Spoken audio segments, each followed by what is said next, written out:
yellow bricks came from. You had also imported acid etched glass on all the ground floor, windows and doors. Marble was imported from Italy for the veranda, and the regal staircase was made from Guyanese purple.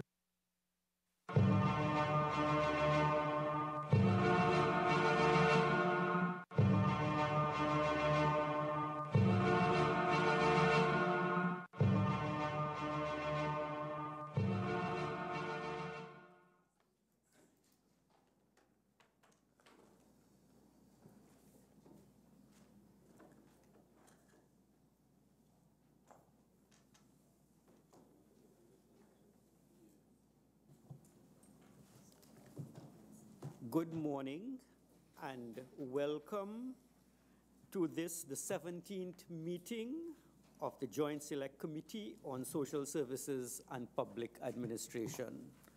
A special good morning to all officials from the Ministry of Social Services, of Social Development and Family Services who are with us today.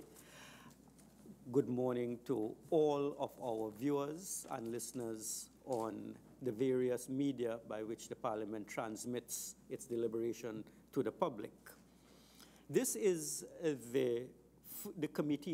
our committee's first public hearing pursuant to its inquiry into the management of the Targeted Conditional Cash Transfer Program, also known as the Trinidad and Tobago Food Card Program. This particular subject falls under the remit of our committee as part of our work on improving overall public administration in Trinidad and Tobago. The members of the public are asked to invite their comments on the Parliament's social media platforms. Sometimes members of the public are very much aware of what is happening. They may possess insights and informations. And if, of course, members of the public have any solutions that they would like to offer the committee, please feel free to so do. They are always considered in order that we could have everything open and transparent as possible. At this point, I would like to ask members of on the panel this morning representing the Ministry of Social Development and Family Services to introduce themselves. Then I will ask members of the committee to offer brief introductions for themselves before we open for the inquiry in total. Thank you very much. And good morning, Mr. Chairman and Vice Chairman, members of the committee. I'm Jacinta Bailey-Sobers, one of the permanent secretaries of the Ministry of Social Development and Family Services, and I'll ask the other members of the team to introduce themselves, starting with the other permanent secretary. Good morning, everyone. My name is Natasha Barrow. I'm the other permanent secretary in the Ministry of Social Development and Family Services. Hi. Good morning, Chair, members. Asif Ali, Deputy Permanent Secretary, Ministry of Social Development and Family Services. Good morning. My name is Taramati Samaru, Acting Director, Human Resources at the Ministry.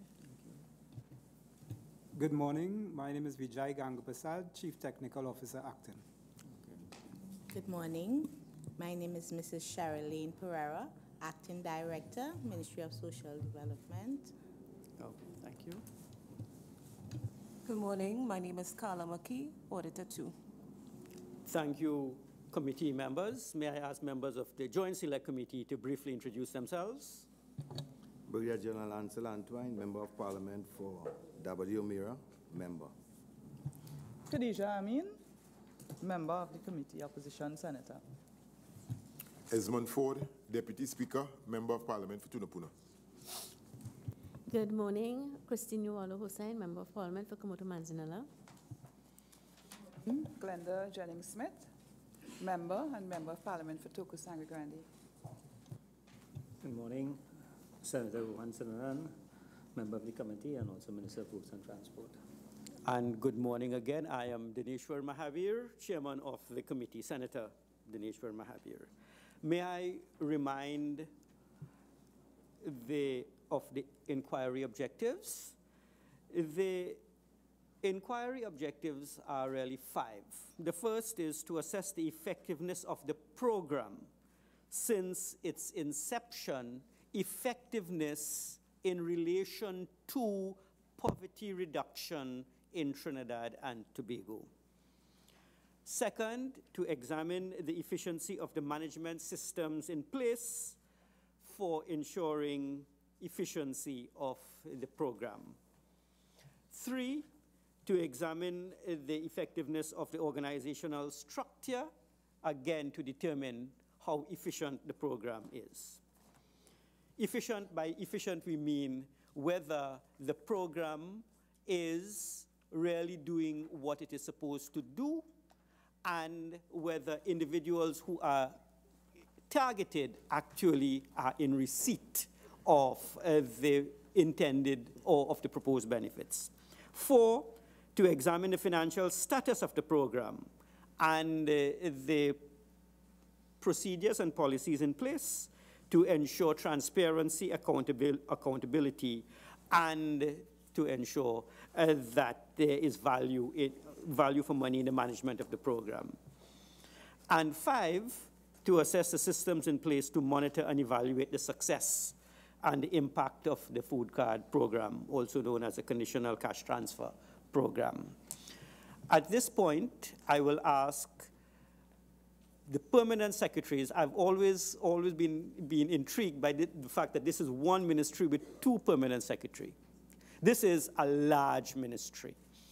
And it is not surprising that it is one of the larger ministries requiring so many different arms of administration, because the subsidies and transfers component of the national budget is by far and away the largest component of expenditure of the state, and expenditure on the social aspects of the subsidies also constitutes a very large part of the transfers of the government.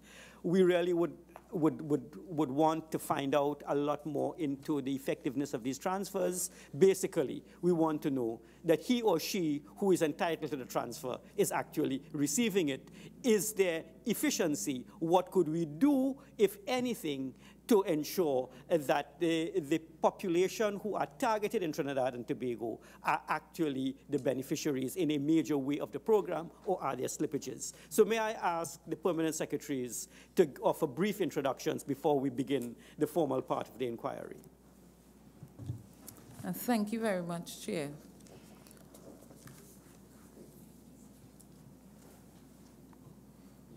Esteemed members of the committee, Chair, Vice Chair, viewers, listeners, I wish to thank the committee for affording the ministry the opportunity to deliver an opening statement for today's session on the Targeted Conditional Cash Transfer Program, more commonly referred to as the TCCTP or the Food Card Program. Whilst the focus of this session this morning is the Food Support Program, I will focus on the strategic direction of the ministry for fiscal 2018, and in so doing, I will contextualize the purpose of all our programs of the ministry. My PS colleague, PS Barrow, in her brief statement, will speak specifically to the food card program. Now, within recent years, the ministry has undergone significant changes in organizational structure and mandate. Notwithstanding, the ministry continues to be the lead ministry charged with the responsibility of providing social protection to the most vulnerable of our nation and combating the scourge of poverty. The ministry is cognizant of the consequences of the prevailing economic conditions on those in society considered to be less fortunate, or in other words, those who are least able to withstand or far less escape the many social challenges they are likely to encounter. In this regard, the ministry recently prepared, in collaboration with the Health Economics Unit of the UE, a National Social Mitigation Plan 2017 to 2022 to cushion the impact of the current downturn on the vulnerable in our society. The implementation of this plan will be the priority of the ministry for fiscal 2018 and beyond. Given its mandate, services are designed and implemented through several delivery points throughout the country, and the committee, I'm sure, is aware of this. Though the services are decentralized, it's fragmented with no real coordination between service units. It's long been recognized that the manner in which the social protection system is designed and implemented results in a significant burden on families, especially those families who experience interrelated psychosocial issues, and they have to navigate the social protection maze seeking support. For them, this could be a daunting task, and on the part of service delivery units, certainly poor customer service will result in a waste of scarce resources. So the ministry is of the view that service delivery can best be realized through an integrated social services delivery approach, one that would not only enhance its efficiency by providing value for money, and this inquiry is about that from an administrative standpoint, but one which will also bring about an enhanced customer service. In this regard, the ministry has embarked on a restructuring exercise to bring its operations in line with the integrated model of delivery. The ministry will complement this initiative with several other projects which will support the integrated approach and improve service delivery. It is expected that this restructuring exercise will bring about consistency in the manner in which services are delivered across the country and improve efficiency and effectiveness to the benefit of all. In the light of this scenario, Chairman, and the winds of change prevailing in the organization, the ministry welcomes this invitation to share information on the food support program. Thank you very much, Permanent Secretary, and may I ask the Second Permanent Secretary, P.S. Barrow, to offer her brief opening remarks. Thank you, Chair, and good morning all. In addressing the nutrition and food security for the vulnerable in Trinidad and Tobago, it should be known that the conditional cash transfer programs have been receiving widespread prominence as an effective approach in the fight against poverty and in fostering social inclusion. Key to this concept is the linking of immediate cash relief to long-term sustainable self-reliance. These programs are very popular in Latin America and have been used as a best practice internationally. Trinidad and Tobago's adoption of a food support program, while it has borne many labels, has undoubtedly bolstered the social safety net of our country. The Targeted Conditional Cash Transfer Program, TCCTP, is the only national food support program in the country and seeks to reduce the incidence of poverty by promoting nutrition and food security to vulnerable households. Currently, over 30,000 households access the TT card on a monthly basis, thereby contributing to food security and poverty alleviation among recipients and their respective dependents. Additionally, the program provides an urgent response to not only the critical conditions of poverty, social and economic hardship due to disease and spiraling effects of the global economic recession, but also to other social and environmental disasters that deem citizens vulnerable. The war against poverty can best be won if our people are empowered to fight against the many variables that confine them to that state. While government grants and other forms of transfers are noble and a definitive signal in the state's commitment to vulnerable persons, these can only serve to reinforce the dependency syndrome if it is implemented as a solitary measure, and is therefore not an effective, sustained approach to poverty reduction. The TCCTP was designed to address food insecurity via a cash transfer, while at the same time facilitating rehabilitative and developmental activities by ensuring that recipients are also afforded the skills training, referrals, and assistance needed to find employment as a prerequisite or condition of receiving that cash transfer. The objective of the program is also to provide recipients with training specific in areas namely such as budgetary planning, family planning, career guidance, and life skills. Through the design of the former Rise Up, the developmental component of the food support program was a regionally and internationally accepted model. However, the implementation of the conditional component of the program has been minimal. The program has since been rebranded to its former name, Social Transformation and Empowerment Program, Uplifting People, or otherwise known as Step Up. And in fiscal 2018 will become a critical part of not only the food support program, but the entire suite of programs offered by the ministry. And in this way, the ministry will begin the journey of transferring individuals from welfare dependency syndrome to one of self-sufficiency and resilience. Thank you. Thank you very much.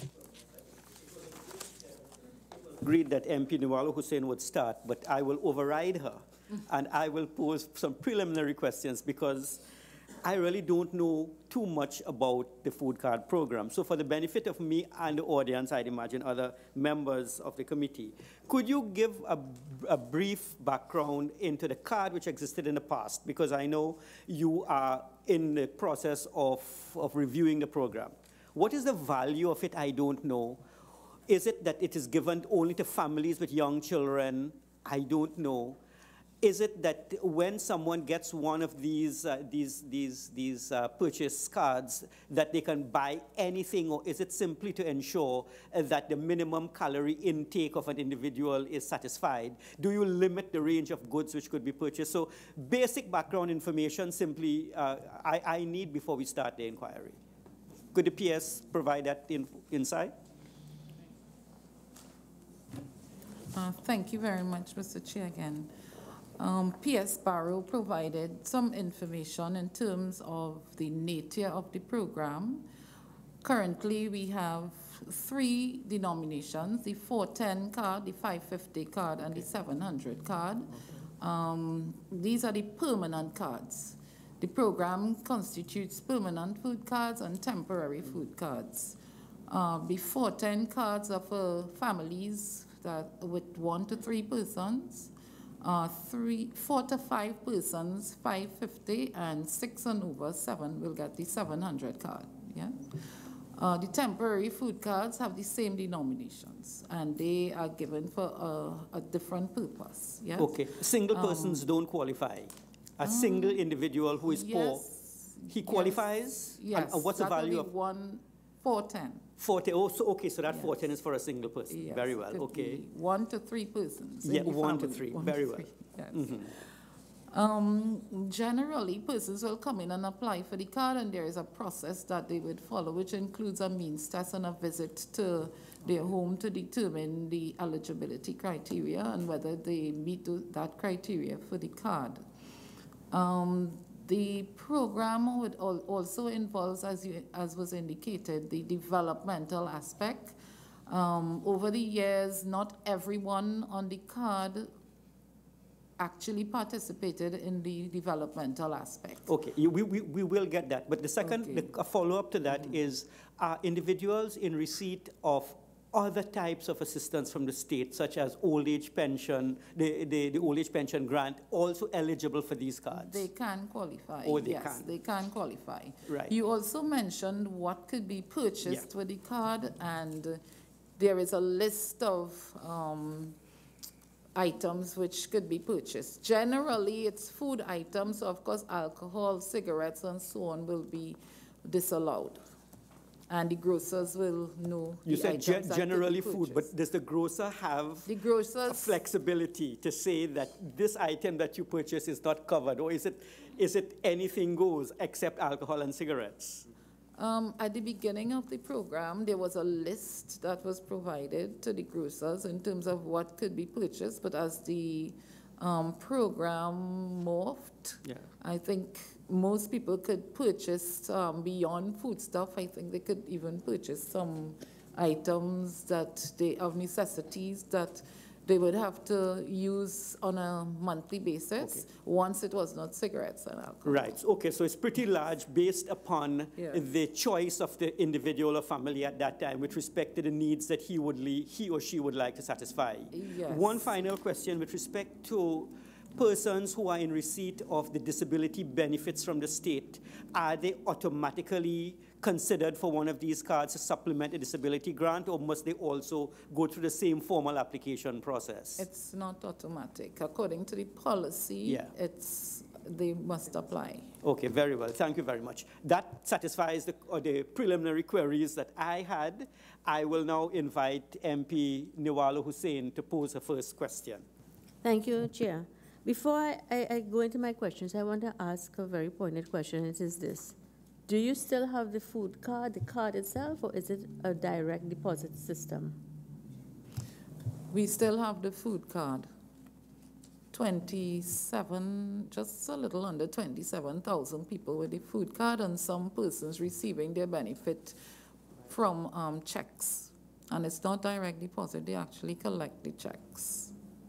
Okay, so when they collect the checks, with the actual checks being collected, how does the ministry determine if the recipients are in fact purchasing these basket of goods that is representative of a nutritionally balanced diet? Because that's how you determine whether you are impacting upon poverty.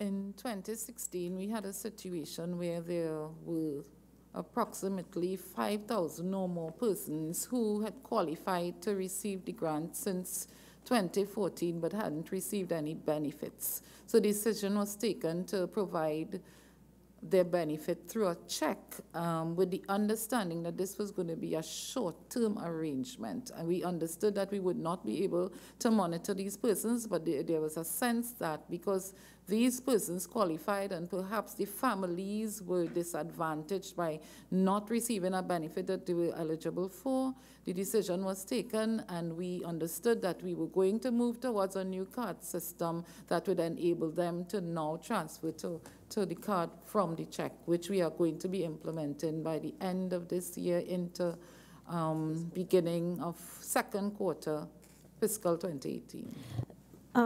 P.S. I don't want to be disrespectful or anything, but I remember distinctly that the minister in Parliament made a very clear statement that the cards were obsolete, they were causing problems, and they were in fact rejected by the banks, and therefore the ministry had to revert to a direct deposit system.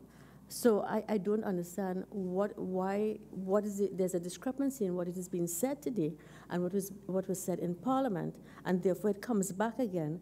How do you in fact measure whether the poverty reduction is in fact being impacted upon in Trinidad and Tobago? Because obviously the population wants a value for money, and you just indicated that some persons are getting checks, and therefore with a check you cash your money. Nobody, when you go to a grocery, no one is able to determine whether that cash that you're working with comes from state resources, and therefore they could purchase cigarettes and alcohol and not in fact get the nutrition that is required. So how do you measure it? What monitoring and evaluation systems are in place to measure?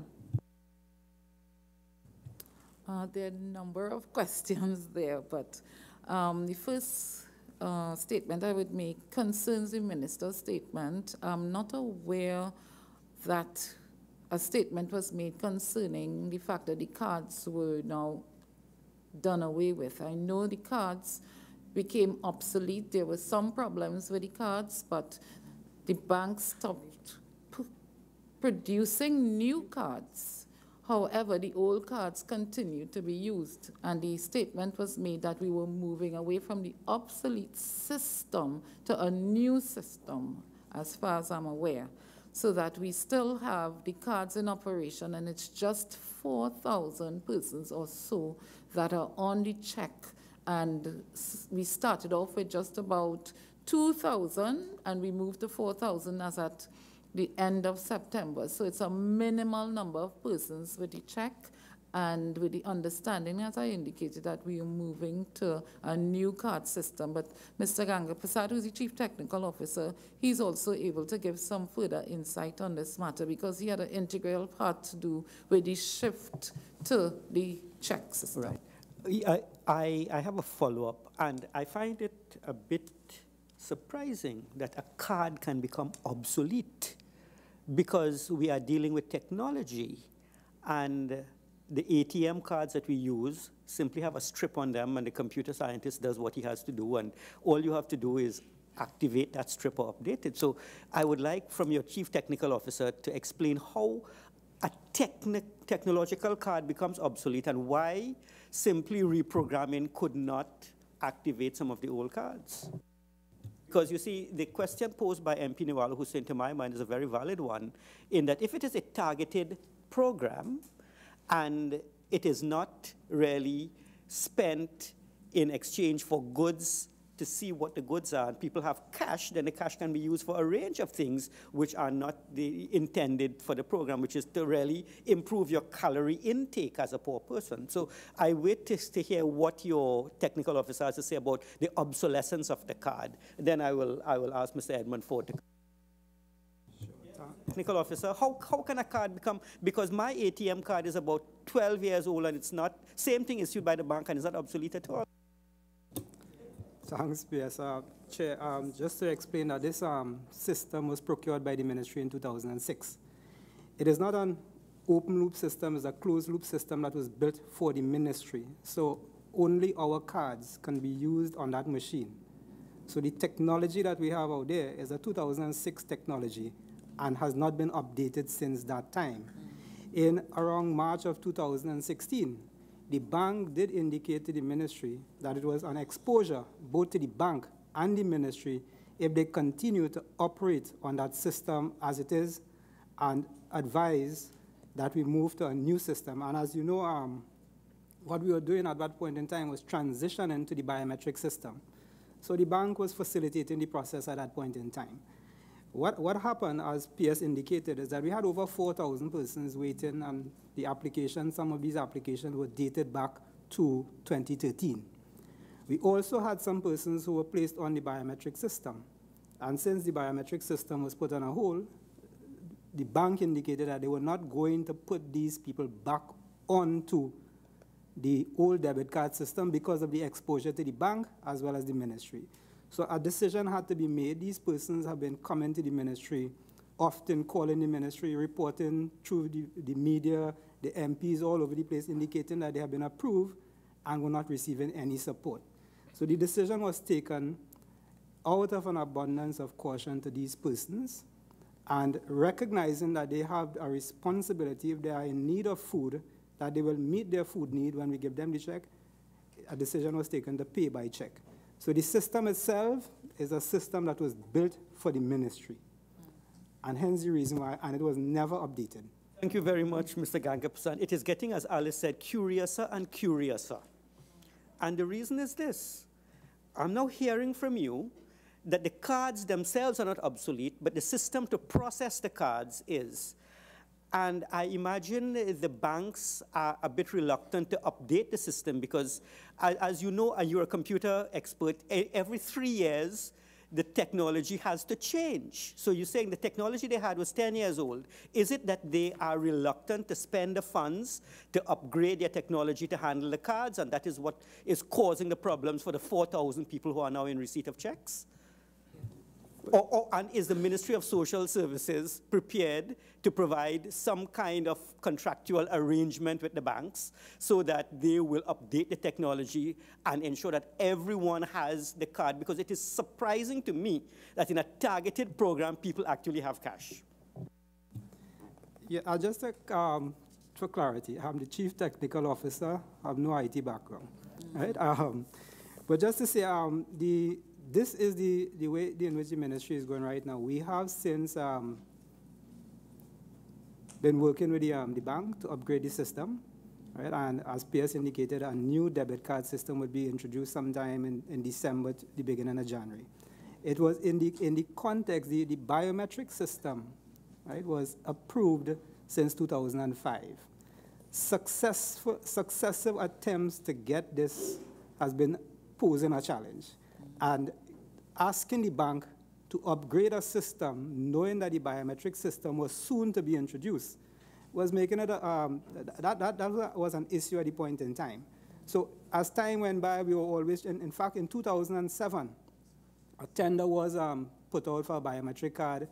We did select a provider, and then the banking infrastructure, from what we were told, could not manage smart card transaction. So we continued to try after that, and then in 2010 again, we went out again. So it was always in the context of a new system being introduced that we never went after upgrading that debit card system. I have so many more questions now, but I will ask MP Ford to come in, then yes. I will ask Senator Sinanan to come in as well. So after MP Ford, Senator Sinanan, you will pose your question. Before I ask my particular question, I just want to follow up on a statement that was made. What sort of dollars and cents are we talking about with regards to this biometric system upgrade, it being obsolete, and now going forward? What sort of figures are we talking about? The cost of the whole biometric system to upgrade or for a new one?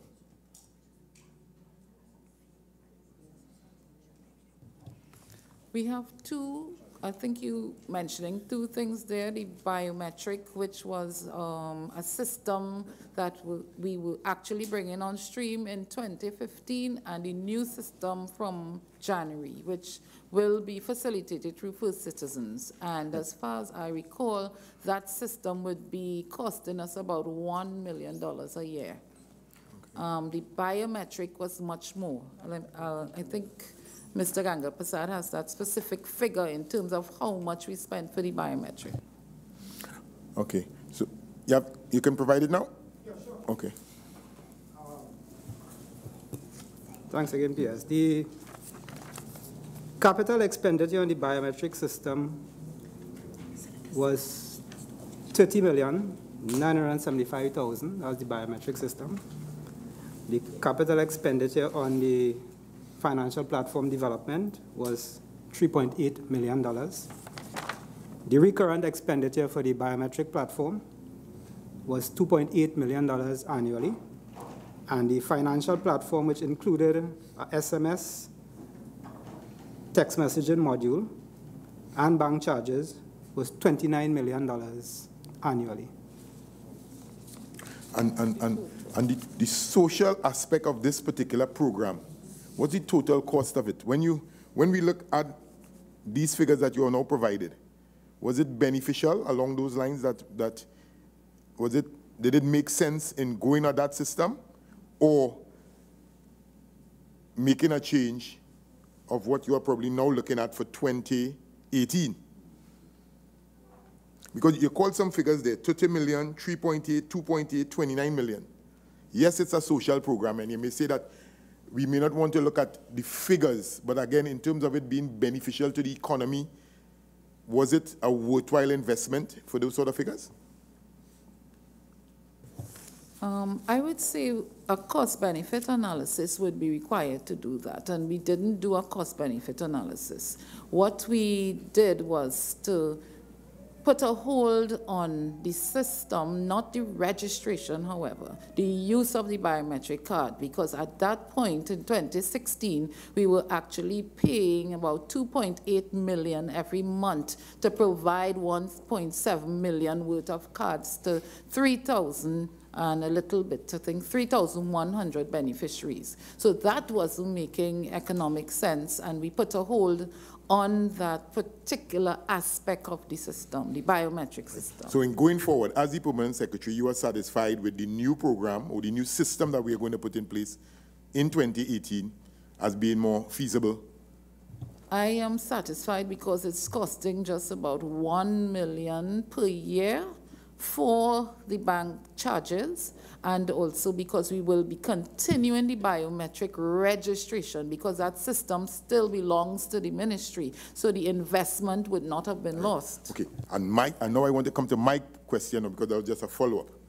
In terms of the criteria to qualify for a food card, as an MP and in an area where a lot of individuals come inquiring about food cards, you said that the criteria works out 1 to 3 persons per household, right? And then you have 4 to 6, and then 6 and over, right? Based on the 410, the 550, and also the 800, 700, right? In terms of the criteria, you have to go to NIB to get a statement. You have to go to the various places in order to get a breakdown if you're receiving any benefit, as the case may be.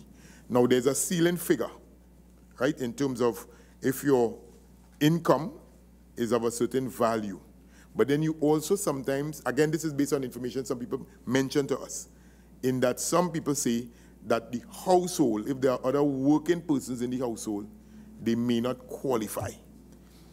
as an MP or as an individual, all right, a particular household, individuals over 18 years, as we know in our society, that income is mine, as the case may be. The other individual, I may have a brother in my house or a sister-in-law or whatever, that income is theirs.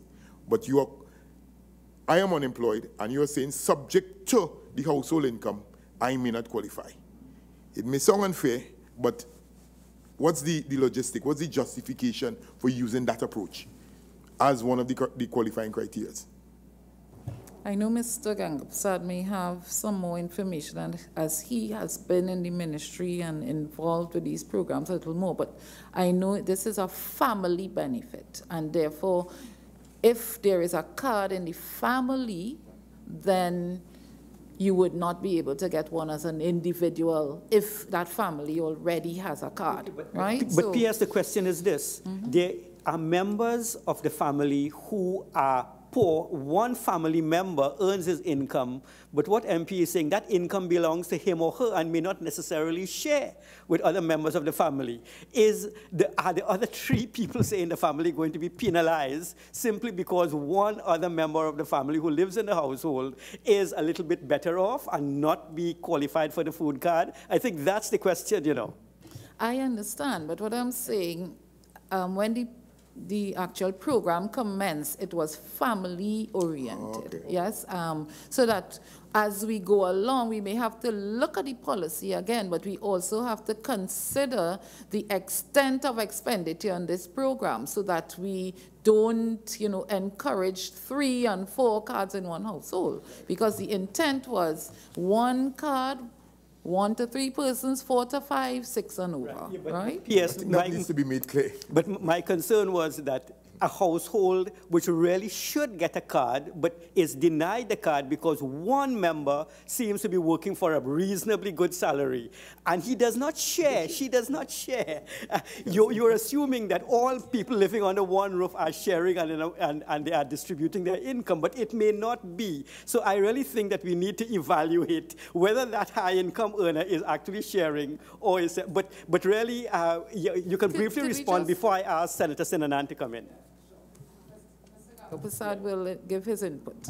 Yes, and I think that one of the key words here is household. Because in a house, there could be several households.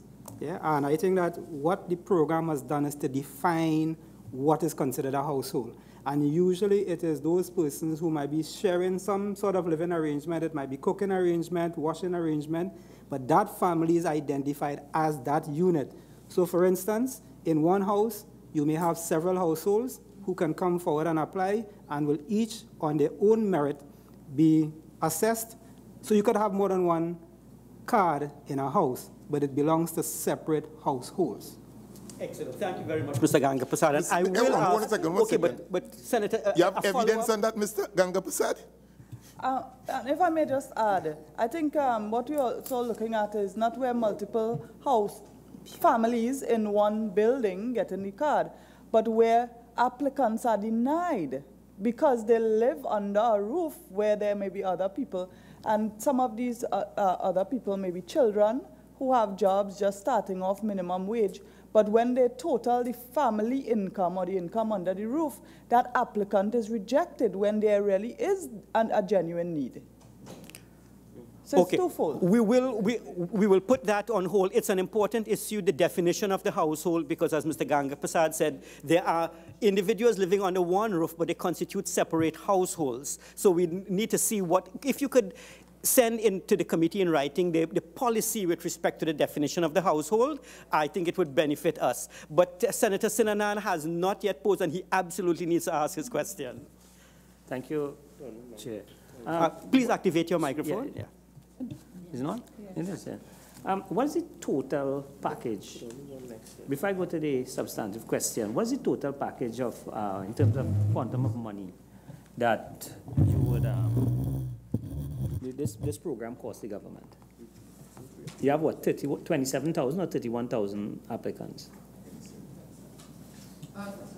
Could you repeat your question, Senator Sinanan, because we did not get it on the microphone? The total cost of this program to the government? As at the end of September 2017, we had about 27,000 persons on the program. Fiscal 2016, we had an expenditure of $260 million. That's fiscal 2017. Since the program started, we have estimated, this is since 2006 to 2016, and the fiscal 2016, we have estimated that it's about 1.981 billion. That for simply the food support. Okay. This is not including administrative costs and so on. Okay. So we're talking about close to $2 billion. Bearing in mind the challenges we have now with foreign exchange, is there any consideration that these grants will be used to purchase local food? We keep talking about alcohol and cigarettes, but alcohol and cigarettes is just, I guess, one no-no. Shouldn't we be looking at using some of the staples that is produced locally rather than the government giving a grant of close to $2 billion? And a lot of this grant is being used for foreign stuff that may not be in keeping with the health patterns, because you have no control as to what people buy outside the alcohol and the cigarettes. And shouldn't we be considering now that we try to promote local products with that money, with the challenges that we have with foreign exchange, and to actually boost the manufacturing and production of locally produced foods? Would that be a consideration now? We haven't given consideration to that, but it's, as we review the program, we could look into that approach. Just to say, though, that when we give grants, when we give support to persons who are vulnerable, we also recognize that they have rights too, and we wouldn't want to, put conditionalities that are on these grants that will be a bit, difficult for them to deal with. But the magical word there is a grant. Yes. And it's a government grant. And I'm just considering, so, if the time hasn't come now, that when it's like in the construction sector, in the Ministry of Works and Transport, we would do a lot of contracts now for tendering. And a critical clause we have there is the local content. And in some cases, we are not allowing the importation of imported aggregate again. Because if the government is spending money, government is giving a contract, and we are short on foreign exchange in the country, why are we importing aggregate? So that is a clause in the contracts now. So I'm just looking, if you're talking $2 billion, that's a lot of money. And if you calculate that into the amount of US dollars, maybe the time has come to consider that when the government is doing a grant like that, that we give some priority to locally produced food. Yeah, just as a follow-up, PS, you of course are guided by government policy, right? So if the relevant minister says, we would like to have more local content to be consumed out of this grant and this card, are you then not obliged to find a mechanism? And a recommendation would be, all the participating merchants must then purchase a certain amount from the local farmers, local food producers, have a local content in their supermarket, because the card has to be, you can't use a card in Shagwana's market. You can't use it on the street. You have to use it at an established house of business, so that it may very well be a policy, if it is government policy, and I sense it is, that you may want to send a directive to your merchants, participating merchants, that they must purchase from the local agricultural sector and at least have local foods available, so that the card can then be used to purchase that on a transaction basis. Is that the kind of thing that engages the attention of the planners in the ministry? Chair, I just want to add, if you look at the school nutrition program, they have moved to that concept where the meals that they provide, they have moved away from the importation of the fruits, and so that they put locally produced fruits. So I just want to put it on the table that you all could consider something like that, because we are strapped for foreign exchange, and if the government is putting out $1.8 billion, the government should have a say as to the country benefiting somewhere along the line from that money. Thank you. And so Chair, we have heard and saying we are reviewing, so we would look at how we could bring in that element. But just to say that that $2 billion is over 10 years, yes. All right. Thank you very much, MP. And now MP Antoine has to pose his question. Yes, I am following up. You said the status of the Rise Up program has been rebranded the Step Up program. And that program would be implemented. I wonder what is the timetable for the implementation of that Step Up program? Because you are saying presently there are no one enrolled in that program because it has been rebranded. So what is the status of that program and what is the timetable for its implementation? Good morning again. We are currently looking at revising the entire program, but we want to implement it within this fiscal 2018. So it would be part of the integrated model that we are undertaking as part of our restructuring exercise, and so it would be implemented within this fiscal. So you are not able to give me no timetable within the next 3 months, within the next 6 months, so on, so it's going to happen, as the case may be? Most likely within the next 3 months. Thank you. Yes. Yes, and Senator Sinanan is excused. Thank you very much for participating, Senator. And Senator Amin, you can pose your question, followed by MP Jennings-Smith. You will come in after Senator Amin, and then we have Nawal Hussain again, MP. Chair, just as an extension of Senator Sinanan's suggestion to ensure that money is spent locally by purchasing locally manufactured or grown food, the main program is meeting the nutritional needs of the families. Have there been, I know of the Rise Up component, and I know you're changing it to the Step Up now, but that part that deals with empowerment and education and health, was health education a part of that, and is that going to be part of this main program with the changes that that are being implemented? And to me, the key is to meet or to empower and educate the recipient to meet the nutritional needs of the family. The answer is yes. The health component would continue to be part of the Step Up, where we have about 8 conditionalities that the family would have to meet. We also have the CFNI, which is the Caribbean Food and Nutrition Institute, involved in the program. And part of the sessions that will be held for the family will include sessions that deal with family planning. There will be sessions for persons in the family who may be pregnant and so on. And of course, a sense of what nutrition would be important for each person in the family. So there will be the health component and all the other components that are currently the 8 components that are part of the Step Up. The only 2 areas that may be new, may be the issue of values, attitudes, and behaviors, which the ministry has been given the responsibility for, and how we can actually bring that into the Step Up, and also the issue of the psychosocial that treats with the welfare mentality of some persons, such that no matter what you do and take them through a program like this, they still want to remain on the grant. So we want to also look at how we can bring in an element that treats with what we call the welfare syndrome, the dependency syndrome. Chair, if you would allow me, I just want to say at this juncture that, you know, the social aspect of well-being of our citizens is something that is often impacted every time there's a change in political administration. And I think the fact that this program is being changed, the program is really being improved upon. And I agree with continuous assessment and improvement. And this is not an indictment on the permanent secretary of this program specifically. But the fact is that good programs exist, and consecutive governments must continue to improve on them.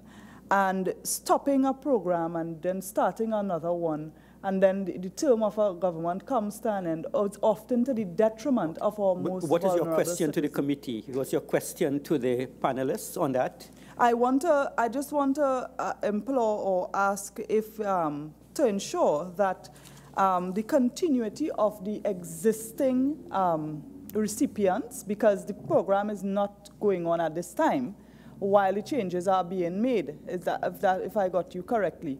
I want to ask if the existing recipients are in fact continuing on the Rise Up program until the Step Up program kicks in, or if you simply have nothing going on until the Step Up program begins, and therefore how the recipients are being affected now with this change. What I can say is that the program has not been going on for some time. So what we are actually, and there isn't anyone on the actual program at the moment. All right. What I can say is that all the existing persons who are currently in receipt of the food card we still have to plan as to how they're going to go on this program, the Step Up. All right. So it's something that we are trying to do within this fiscal to at least start and have a structured measurement so that we can go through and make sure that persons are benefiting from this new, well, not new, but improved, and I agree it's an improved system. And it does cover a lot of the different areas, as P.S. Bailey Sobers mentioned before, which includes all the different health as well as education, the social. It is something that we want to make sure is happening, and that was the issue that was from before, that it was not happening while we were giving out the food cards, and as P.S. Sobers said, we don't want to continue one of just being welfare and persons being just dependent on the state. Thank you very much. A brief follow-up from MP Antoine. You will answer, but a brief follow-up from MP Antoine, and then MP Jennings-Smith has not posed a question for the morning, so she will have the floor after MP Antoine comes in. Yes, you can respond.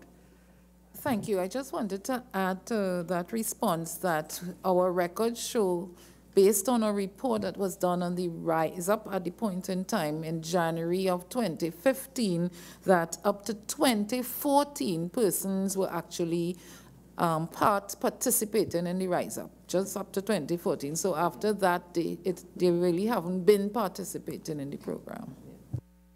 Yes, P.S. I'm having a difficulty with the definition of family.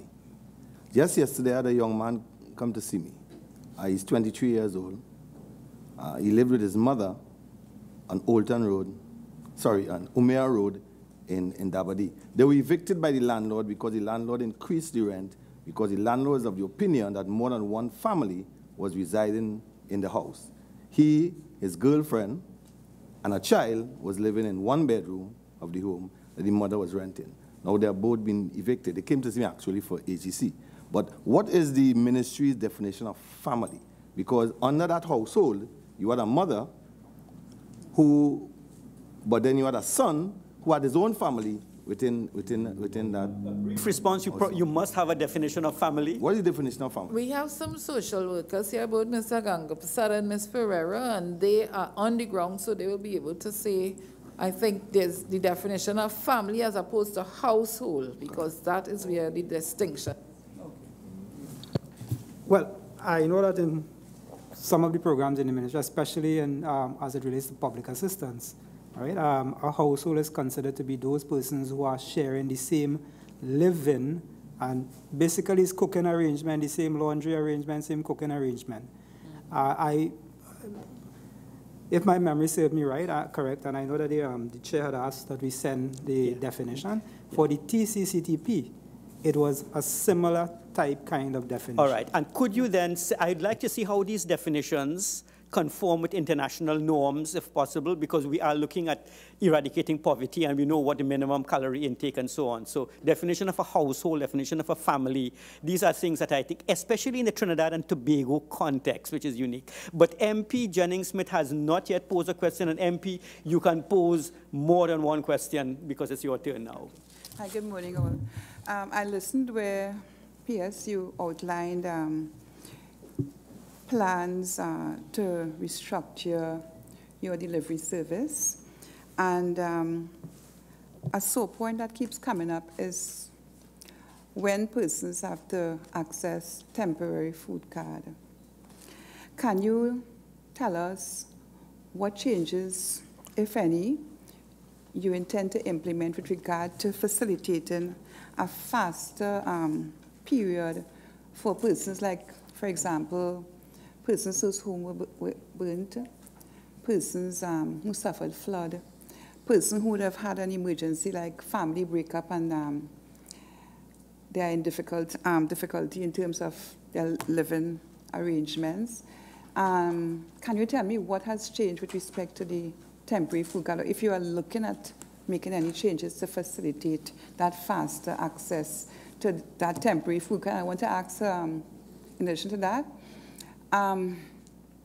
was any consideration given to the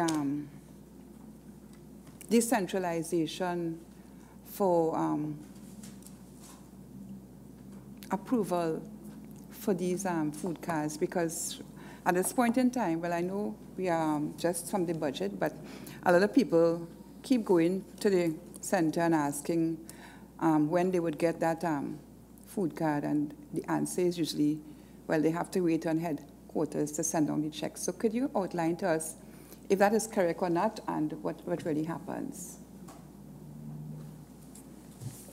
Okay, I think your first question had to do with the temporary food cards, and Ms. Ferreira would give a response, but as far as I'm aware, you could get your temporary food card once you've been assessed immediately, unless there's an issue of non-being available, because we had some issues with the 410 card, which is usually what is given for temporary measures. Ms. Ferreira, will you respond? Well, P.S., that is exactly what happened to some of the persons who ended up in my office. They said that there were no temporary food cards. So in cases such as these, what happens? Good morning. In cases where there are no temporary food cards in the office, we normally advise the client that they can come back. They give them a specific time, because the temporary food cards are also lodged at our head office. So the supervisors can come up, collect some, and carry back to the offices. Temporary food cards are issued to persons in need, like natural disasters, on a same-day basis. As with the recent flood, we have issued temporary food cards. Could you indicate how many of these cards were issued on account of the recent flooding on a temporary basis and on a daily basis? The figures are still coming in because we still have assessment forms out there. I do know that in some areas, as much as 5 temporary food cards were given out because we are second responders. And the first responders who went out issued a lot of hampers. So the clients actually indicated that they got food stuff. Well, coming from where my constituency, I can say that when we have the flooding, we really get quick response. But I am really referring to the persons who go on a one-on-one basis with nobody else knowing that they went. They usually find themselves back at the MP's office complaining that they have to go on multiple occasions. And I want to particularly ask if any consideration is given to training of persons who have to deal with persons going to offices. I wouldn't mention which offices, but certainly the compassion and the responses to people going to those places, because going to those centers, a person has to be really in need. And we see persons going many days for the same response. And they tell me they feel humiliated. They feel, that they are not a person. And I want to know, did you give any consideration to training of persons who work at those centers? Yes, MP, and as a follow-up, I mean, how many of those persons, your staff, have themselves been subject to life skills training with respect to customer service and dealing with the public and ensuring that you have a sympathetic demeanor to people in need? Very well. P.S. Barry would speak to the customer service, but I just wanted to indicate that most of the 410 cards, because that at the beginning, that was the card that would be given out for disasters.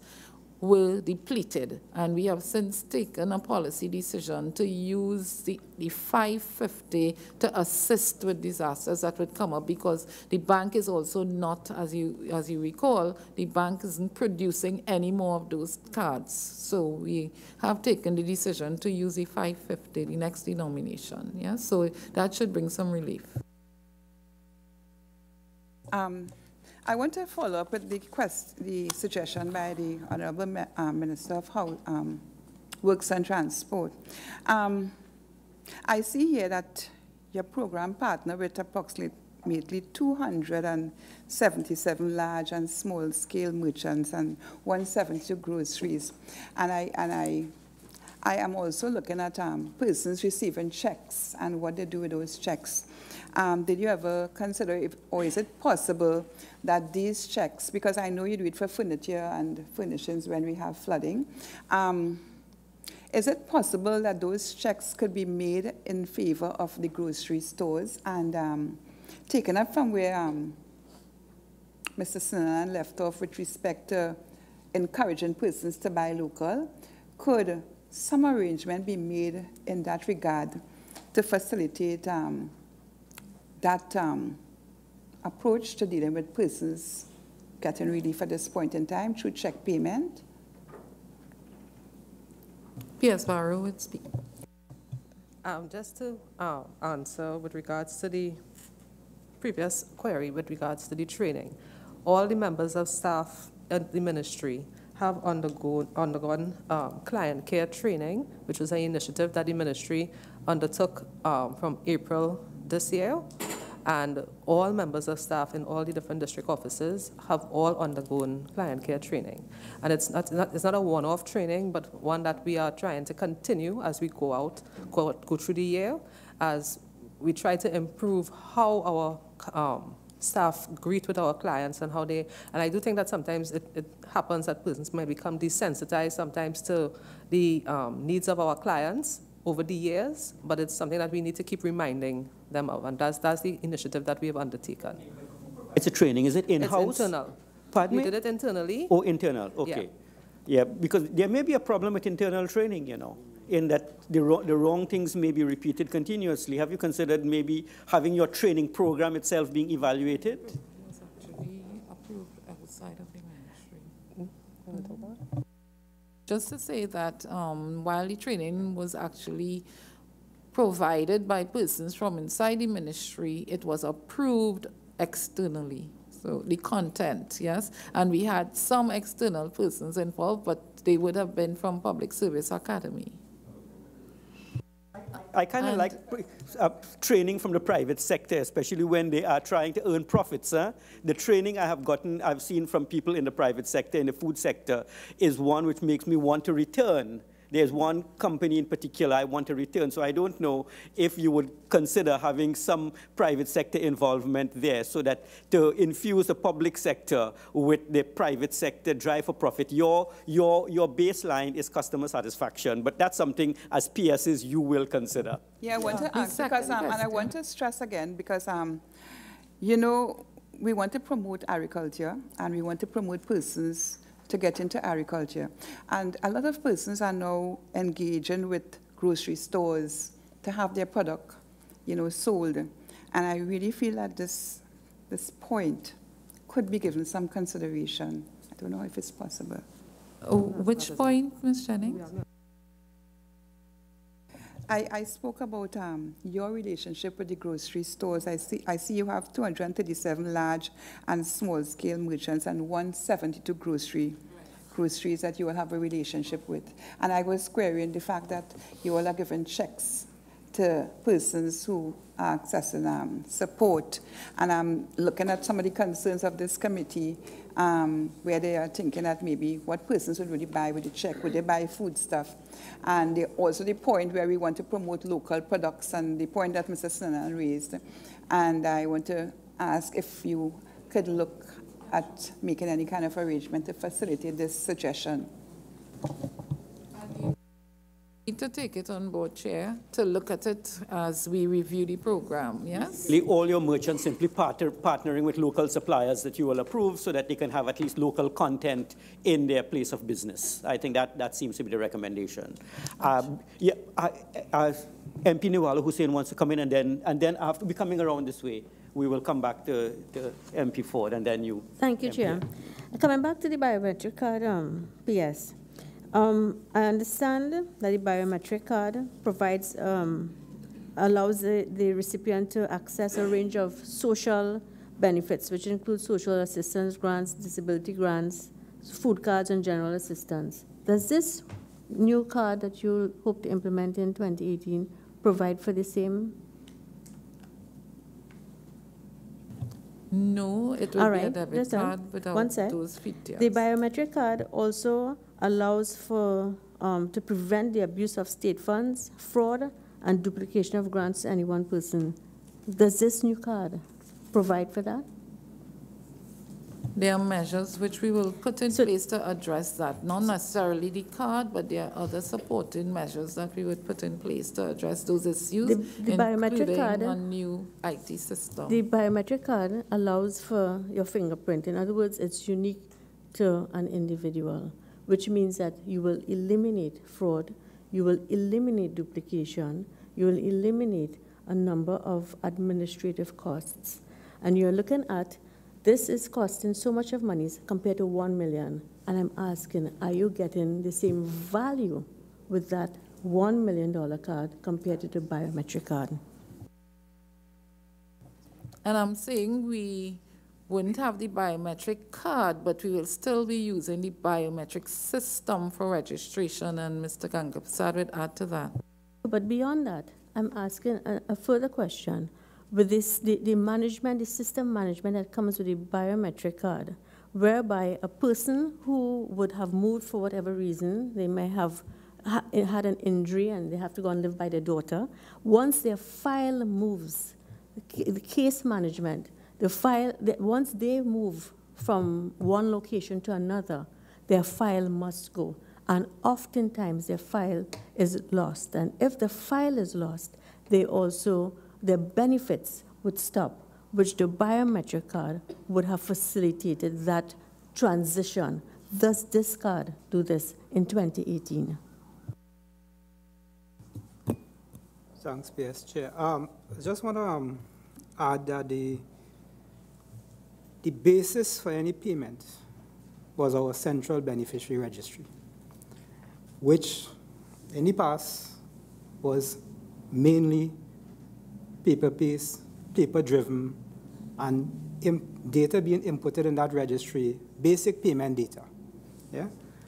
Since the ministry invested in the biometric system, which as PS indicated is ours, the ministry, it belongs to the ministry, the basis for payments, any payments to be made, will be from the biometric system. So even if we have to issue a check, it comes from the biometric system, that these are persons who are enrolled in the biometric system, and we will continue. For instance, the senior citizens pension, they have to do a life certificate every year. Once we have all our senior citizen pensioners inputted in the database, it means that we have persons there who would be validly paid because we have in the registry. And it will still be using your biometric data instead of a number which is usually assigned, either the ID card number, which can be compromised, or file number, which can be compromised. As it relates to the movement of persons, the movement of persons and the movement of the file is in law. Right? Both the Public Assistance Act and the Senior Citizen Pension Act requires that if a person moves from one address to another one which is outside of the regional office that they belong to, their file must be transferred. The system of payment, whether it is biometric or if it's a debit card, would not prevent the file from moving. So I understand the point that you are making, that sometimes files get lost, but it is not because of the payment platform or the central beneficiary registry. So, I think that some due diligence has to be put in place to ensure that that doesn't happen, but as it relates to the current payment system or the biometric, it would not really prevent a file from being lost. But just a brief follow-up, you mentioned something about live certificates for the old age pensioners. And at this forum, on another meeting, it was indicated that of December the 31st this year, 2017, live certificates were going to be eliminated and it was going to be replaced by death certificates. Please indicate the status of that, because from your explanation and discussion, it appears as though it's a fait accompli that live certificates will continue till infinity. I just need to get the feedback of both permanent secretaries on a commitment given to this committee on another forum. Chair, I'm happy to say that we have been moving along progressively. We have an MOU signed with the Registrar General, and we're now to just implement in terms of, actually having it operationalized. There's just one small element that still has to be done with immigration to allow us to do it. So we're still working with 1st of January, 2nd of January. That is very hard. It's very heartening to hear, because when I heard your chief technology officer indicate about live certificates, I got a little nervous, indicating that, okay, the undertaking that was given at the beginning of the year is now being reversed without advising the committee. Now, you are working, and I understand fully the immigration issues that are going to arise. But before I go back to MP Nawala Hussain, we got a query from a member of the public who said that since July of 2017 of this year, food card recipients were asked to sign for banking transactions, and failure to do so would cause them to lose the grant, and hence he or she, the caller, is concerned that there should be no checks issued at all. Is this factually correct or incorrect? That they were asked to sign up for banking services or online transactions, something to that effect, and if they didn't, the card was going to be terminated. Could you verify that that was so or not so? That had to do with the direct deposit, and it was not necessarily transaction information that we were asking for, but more verification of an account with a bank. And we clarified that with our clients. No, that was for the direct deposit. Direct deposit for other grants? Other grants. Disability, old age pension. Citizens, everybody else. Okay, very well. You can continue with any follow-up you have, and then we come to... Thank you. No, it's her second round. Thank you. And your second round is coming, MP. Thank you very much, Chair. P.S., you indicated that for the Rise Up in 2014 was the last time anyone had applied, which I can verify is in fact incorrect, because a number of persons in 2015 were waiting approvals and interviews. What my question is, because I know that aspect is perhaps incorrect and it may have been provided for you incorrectly. You indicated that for the Step Up program, no one is on the program currently, but has anyone applied for the Step Up? I'm not aware that people apply for this program. The understanding is that once you have been approved for a food card, you're supposed to go through a process of being trained, of being assisted and referred, so that you could be brought to a place where your family can graduate off of the program. So it's not an application process for the clients. It's actually a program that has to be administered by the officers of the TCCTP program, so that all the persons on the food card are carried through, the households are carried through that program to a place where they could be graduated. Which brings me to this question. How many persons are administratively dealing with the Step Up program and the TCCTP currently? P.S. Barrow and the HR team would treat with that matter. The food card program is now part of the Social Welfare Division, and it's not separated out from the rest of the functions of the Social Welfare Division. So all the different staff, the staff that would normally administer grants, are currently processing the food card also. With regards to the Step Up, that program is one that we are now looking at to implement, so we don't have anyone assigned to that particular program as yet. We are still working out the logistics of it. So Rise Up was debranded, and you have a new brand, rebranded Step Up. There's no one there in the system to run it.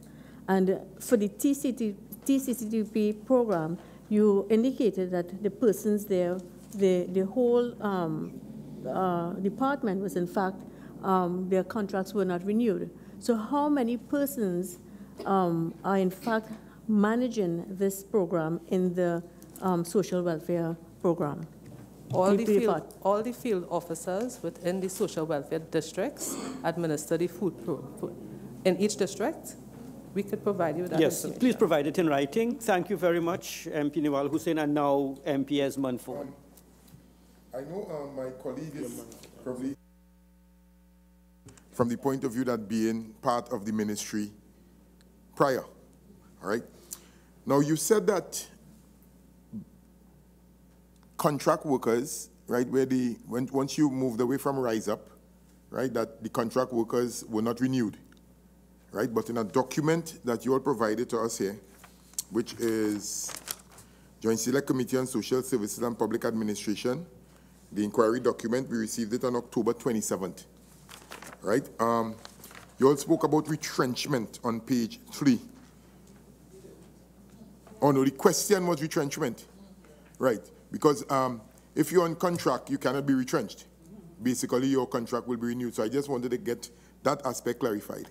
And my second point that I want to refer to is on page 4. In 2014, right, in terms of permanent food cards and temporary food cards, there was a total of 65,000 plus. In 2017, it has now probably come down to 28,000. You're following me, Madam PS, on that document? When we go to page 5, right, at the top of page 5, at Roman numeral X, only 480 persons appealed or queried, right, from that list.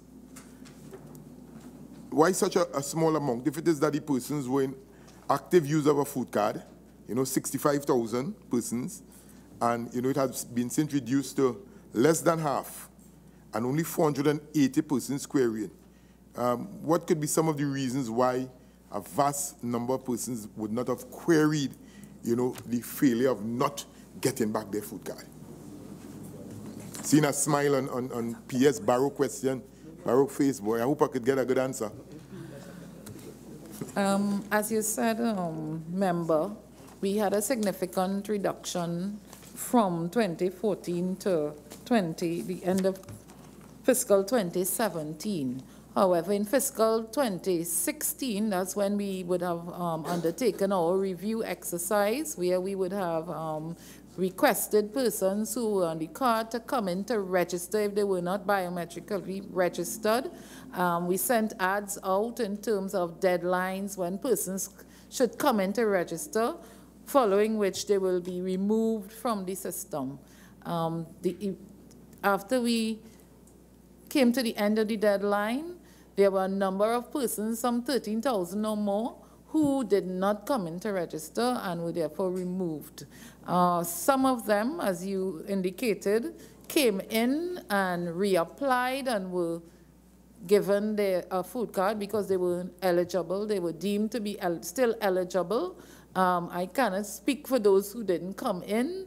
But you can speculate. We can't speculate, but I know based on some of the calls, some of the persons had actually died. Others, we just couldn't locate them. So those were some of the valid reasons why some people didn't come in, but we couldn't speak for the other thousands who, we just didn't. No, but you see, but Madam PS, we're talking about a vast number of persons, right? And yes. In terms of my maths, right, the specific, we're talking about over 20,000 persons. 480 came in, right, which is, let's say, under 500. So we still have 19,500 persons. So am I to, if I want to speculate, were they persons that were not rightly entitled to TT food cards in the first place? Could be, but I just want to say that the number also included the continuous deactivations that would be done by the ministry based on persons no longer being eligible, and the reviews that would be done by the officers every month or so. So 13,000 may have come off because of the review exercise, but also persons were coming off and being deactivated because they were no longer eligible. Right. And in terms of dollars and cents, from 65,000, do we have a dollar value of what that would have been in 2014 versus the 2017 28,000? Could we have a dollar value to those figures? We could get a dollar value, but what we knew is that after the review exercise, we were able to save $110 million every month. Every on a monthly basis. So on a yearly, that will be how much? On a yearly basis, sorry. It was $110 million per year, sorry.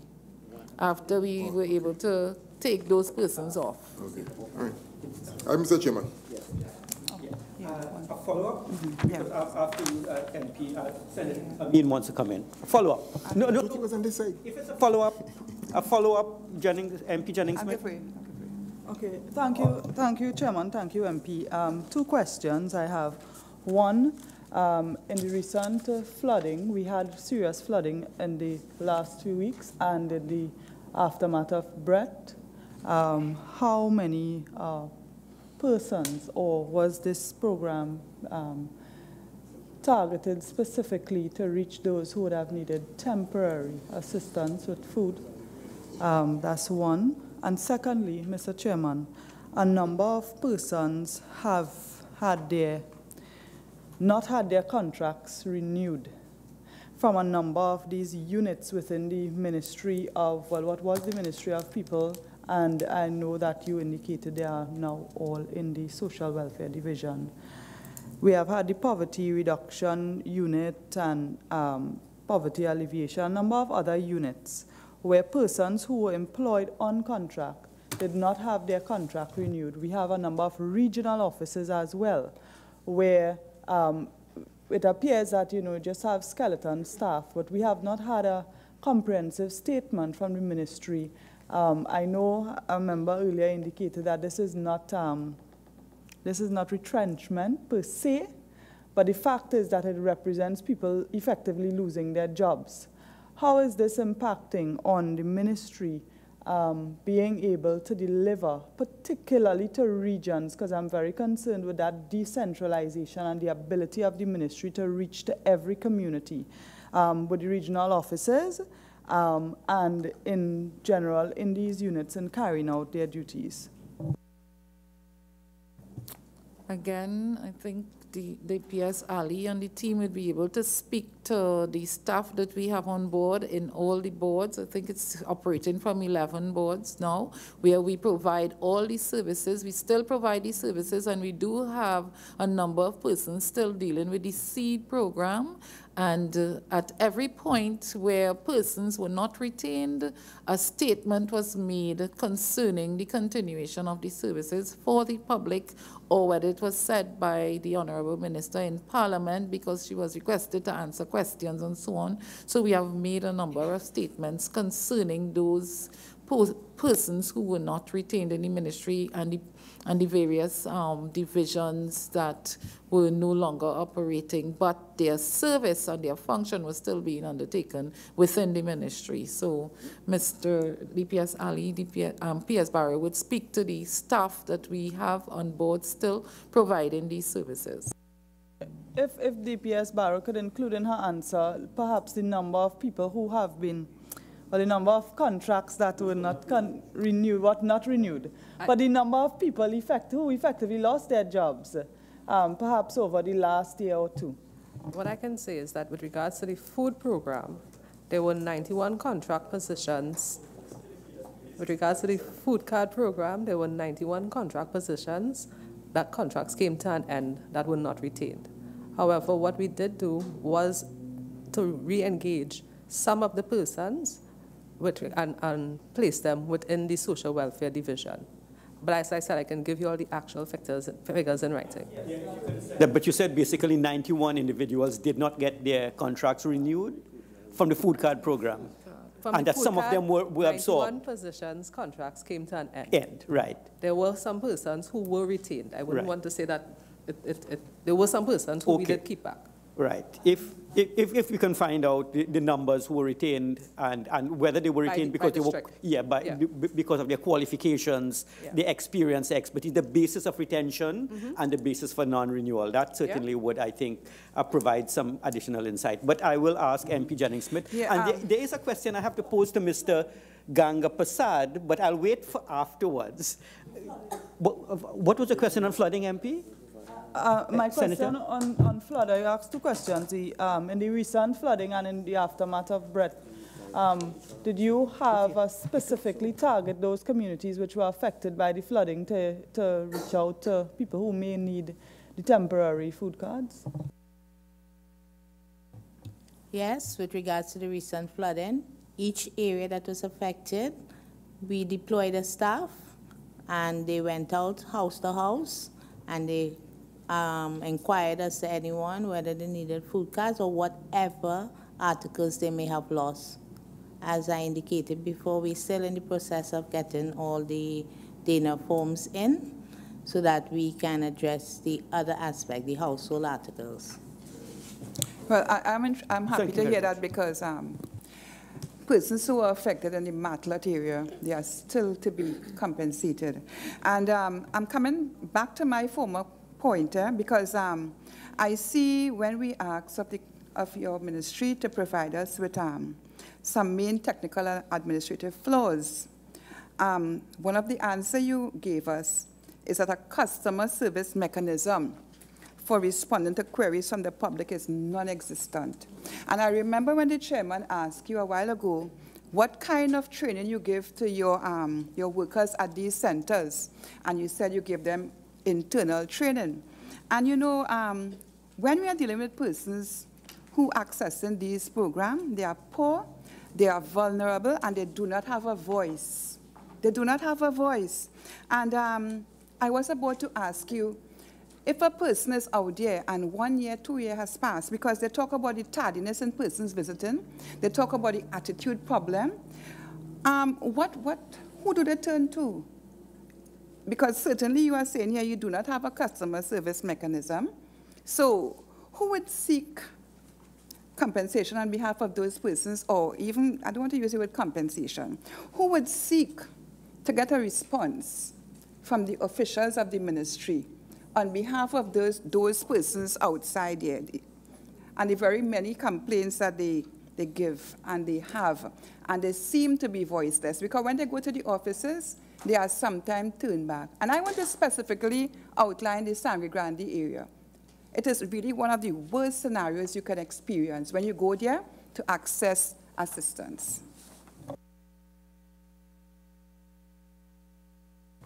Yes, sorry. Just to indicate, this question came out of the report of the Auditor General in terms of some of the issues that were brought up concerning the program, and at that point in time, there was no customer service mechanism. However, following that, there was some attempt to put in a customer service response, and we are still working on that. It's not working foolproof and it's not perfect, but we are still working to have it operate as it should. So we do have hotlines also. For older persons, and we also have a hotline for the ministry. We are working with that also, but the customer response is something that we are focusing on for fiscal 2018, because we understand that it is a real pain point for our clients. Yeah, I know that. Yes, could I just come in here I want to just come in here for a follow-up, because, and I know you will complete. Yeah. You see, the state of Trinidad and Tobago has a number of agencies, and I get the sense that we don't use them very well. There is a life skills component that I think if your officers were subject to it, as opposed to pure in-house, there would be benefits on customer service and less complaints coming on from the public. And second, I saw from your submission only 4,000 people, recipients of the food card, were in receipt of these trainings. So I'm wondering, whether you are going to be looking at all the assistance which exists in the rest of the government service to come to service your very large ministry. Because I don't think you are looking at the things that are in existence which are available to you. But that's something for you to consider, Madam PSs. But I will ask MP Jennings-Smith to come in. No, I just want to say I know PS is high on your agenda, and I know you would want persons to really respond in an effective manner. I sometimes have to call your members of staff, Mr. Ganga Prasad and others, and I know that you all have that concern. It's just that, to set up that system to ensure that the persons out there don't have to go to other levels to get that kind of response. Thanks. While MP Niwala Hussain comes to pose her question. And then it will come to me because I have a question again for Mr. Ganga Prasad. And I'm saying, Chair, it is a priority for the ministry. Right. Premium customer service. Very well. Is okay. A priority. Right. And I'm saying that there are agencies of the state which can help, which would be available at no cost, I'd imagine, which I think in this time of financial stress you may very much want to lean on to ensure that with the little bit you have, customer delivery that the MPs are concerned about can be enhanced. MP Niwala Hussain? Thank you, Chair. On page 9 of your report, on the inquiry into the management of the targeted conditional. It's your submission. Number 3, it was indicated that temporary one-off cards are also issued to regional offices, and these cards are issued to families who are considered to be extremely poor and for families who lost food, stuff, etc. For my area in particular, as you would know, the UN has indicated that Sangre Grande is the poorest region in Trinidad. And therefore, I would like to find out how many temporary food cards were issued to the regional corporation as well, and you'd have to give me that answer now, as well to the office, the welfare office, the social welfare office in Sangre Grande, please. I would like to know how many persons, in fact, benefited, and therefore, if you give me that answer, I'd appreciate it. And also, what criteria was used, in fact, for measuring the value of goods that were lost, persons during the flood, how much loss it incurred in terms of their value? Because there are a number of persons in the constituency from your ministry that received $1,000, and I was a little bit taken aback by that because I've never heard a figure of $1,000 being given to any family. So I just want to know what criteria was in fact used, please. And that was for the Hurricane Brett. Mr. Ganga Prasad, Ms. Ferrero, you all deal with that on the ground.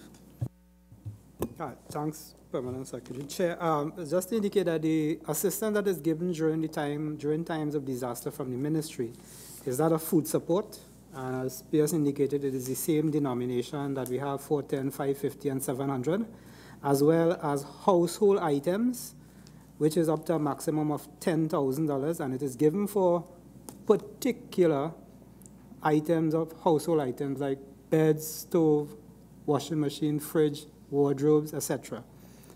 Those items have a specific costage, so more than likely the $1,000 would have related to someone who indicated that they just lost a mattress. Yeah, so the cost is related to the items that you reported and that the ministry validated that was lost during the disaster. Additionally, the ministry also gives assistance for housing repairs, and at that time during disaster, the housing repairs is $20,000, up to $20,000 to do repairs to your house. Much, Mr. Ganga Prasad, and now I will pose a question that I have to you and to the PSs as well. You see, I've been hearing that the biometric card system is a time-consuming process. It's expensive, it is drawn out, and until that system is complete, you are somehow in limbo. What I'd like to pose to you as the chief officer with respect to technology and that area of the organization. He's not IT, but he's a chief technology officer, right? Technical. Well, yeah. A technical officer must be around with the technology, right? You see, here is a situation, and I'd like you to consider it and maybe discuss it with the PSs. We have another agency in Trinidad and Tobago. It's called the Elections and Boundaries Commission. The EBC collects data on all of us while we are registering for a national ID card.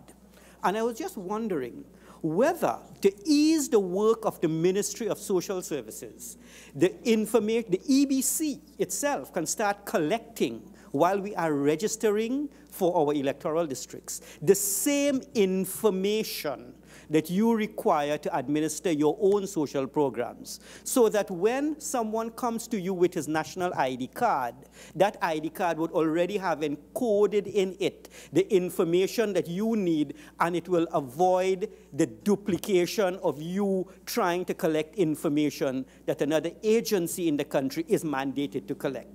Do you think if the EBC starts collecting that information as part of its mandate, and then you have a memorandum of understanding, as you have in Ministry of Legal Affairs on life and death certificates, that would expedite the process, minimize the amount of work you have to do in that area, and then allow you and your staff to really focus on delivering your services to the population? You see, I'm concerned about the cost and the fact that there's duplication and the potential, having started collaboration with the Ministry of Legal Affairs, that there can now be collaboration with the other agency, which really is charged with collecting information more than most in the country and simply sharing the information with you on their platform. Do you think that is an idea that can work and will assist your large ministry to discharge its function?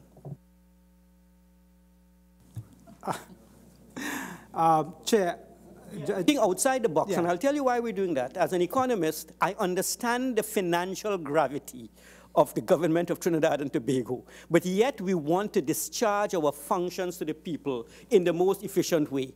Looking at all the agencies in the state, the question is, can we now have a closer collaboration so that line ministries like yours, huge ministries, can not duplicate what others are doing, but simply use the information which exists in other arms of the state?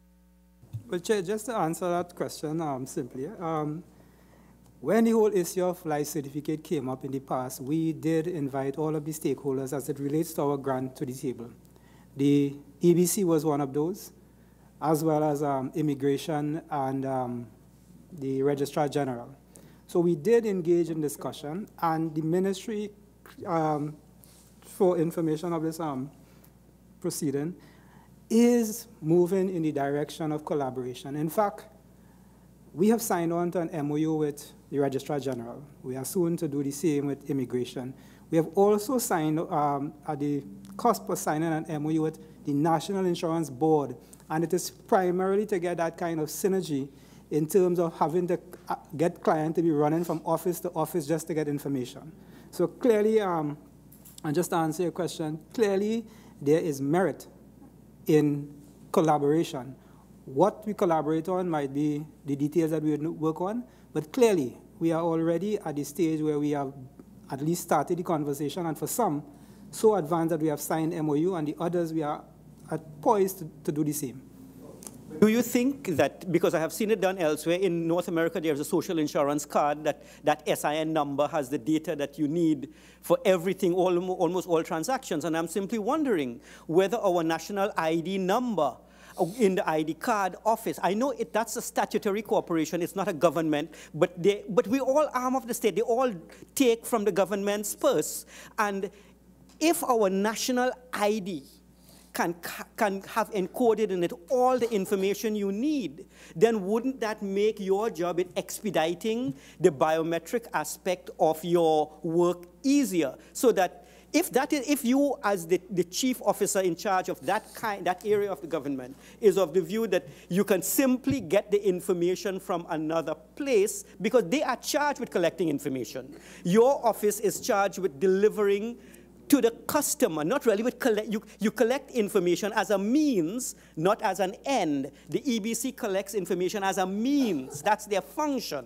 in order to register us as voters. So that I think if our national ID card can then have encoded in it all the information that you need, that would mean that if they could start now, it would mean that your job and the two PS's job would now be focused on delivery of customers to the service. So I'd like you all to consider that. When you come back, you will be coming back. I will raise it again. We are looking at solutions because in this time of financial scarcity, we have to use all available resources to ensure that the people at the ground, and your people, are the most vulnerable in the country, the people you service. So we are looking at delivery, and we are looking at expediting the information gathering process, and we are looking at harmonizing the various arms of the state as you are, as said, doing. So I think you have mentioned all the agencies except the EBC, so we will be looking into that.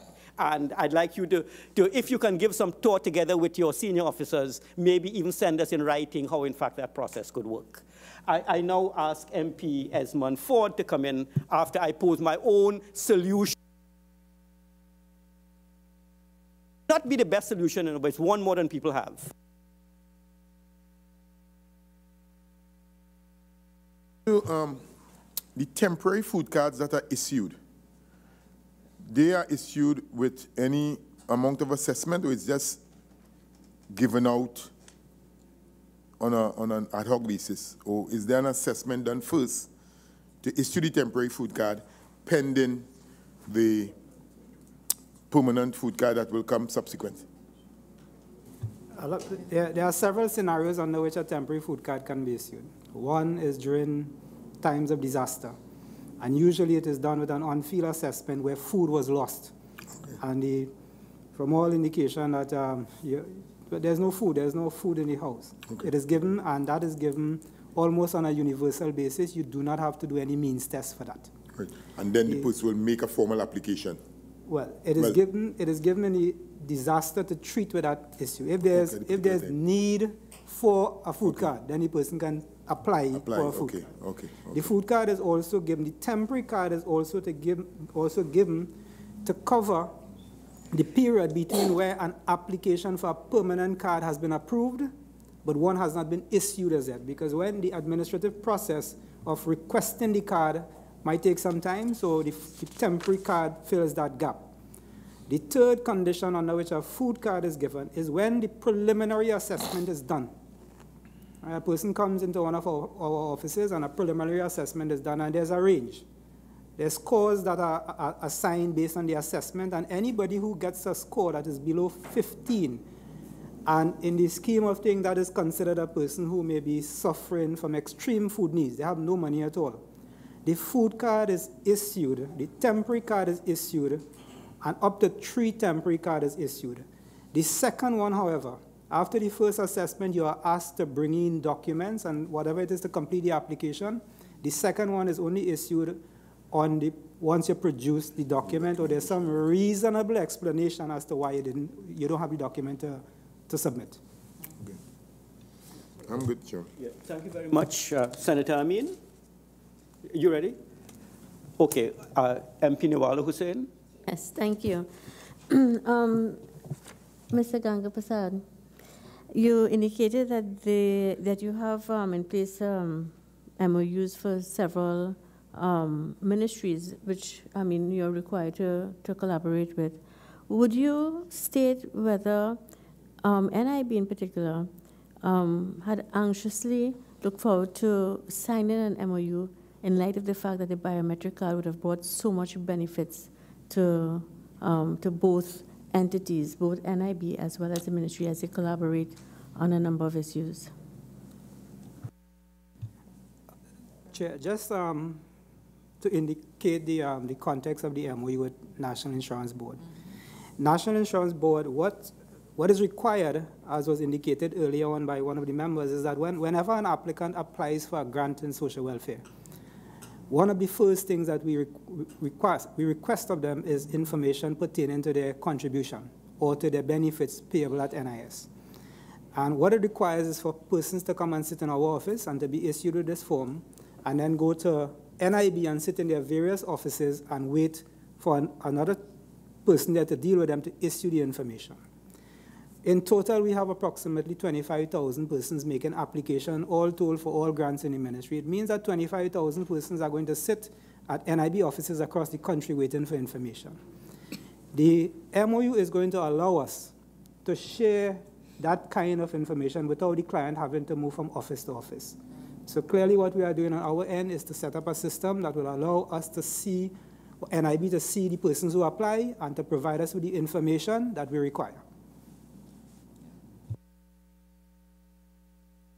You know, I'm simply wondering why, in fact, we are not harmonized with information sharing. We all, for example, if, in fact, I supply you with my ID card number and you punch, it's a unique number, shouldn't you, in accessing the harmonized database, be able to see what my NIB contributions have been, whether I am obtaining a pension or a disability grant, and if I'm trying a fast one by now asking for a food card? Because I would imagine if we have one card that we must supply, whether my driver's license is supposed to be in order or something, if our one card can do that, then it means simply that someone presents his national ID card to you, you punch in the data, and every time he is the recipient of some state grant from your office, it should come up somewhere, or an NIB grant or any other grant, it should come up in his database. So that if that's the case, with the information sharing, then we would be able to simply sit at a computer terminal, assess the customer. Could you forward your ID card? And I have all the information readily available. I could get, and in fact, it might even be linked up with national security, Ministry of National Security, so we see exactly what your status is with respect to all assistance you get from the state. As the chief officer in charge of that technical area, do you think we are light years away from such a system? Or do you think if we work collaboratively amongst all arms of the state, we should get there over a 3-year period? Well, it was the intention of the biometric system when we engaged the provider. It was a system that was supposed to be national. And in fact, when you look down in the past, there was a national smart card policy that was supposed to incorporate all agency.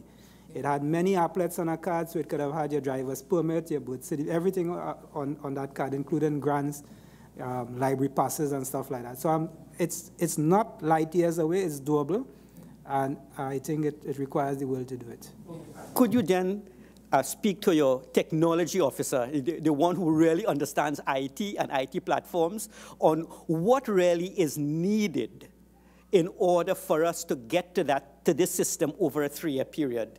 Because unless we get there, a lot of problems will happen in the interim. We do need to harmonize information now, certainly to discharge efficiently the job you have to do, because you would get the information to know whether someone who has asked for a smart card is indeed a smart man.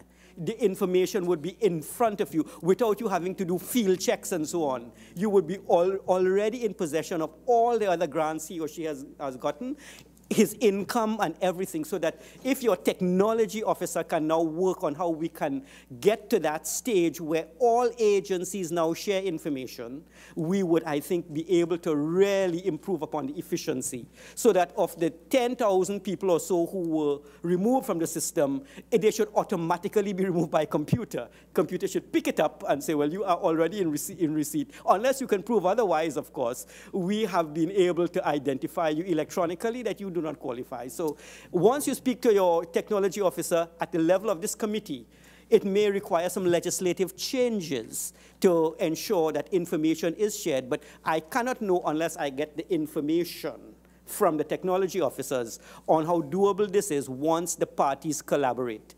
That is NIB, EBC, the legal affairs. Once there is collaboration, the legislative changes would be our remit in this particular committee. So if you can send a little note in writing after you have discussed with the technology, with the IT officer on how we get to that stage of having a one card do all with respect to collecting all the information on someone. But my sense is that EBC might have to be in charge of this, collecting the bulk of the data, with other agencies just adding little tidbits on it. But MP Nawal Hussain has a follow-up on that. Chair, I just want to concur with what it is you're saying. However, with the biometric card, because of this fingerprint, there are a number of persons outside with duplicate ID cards.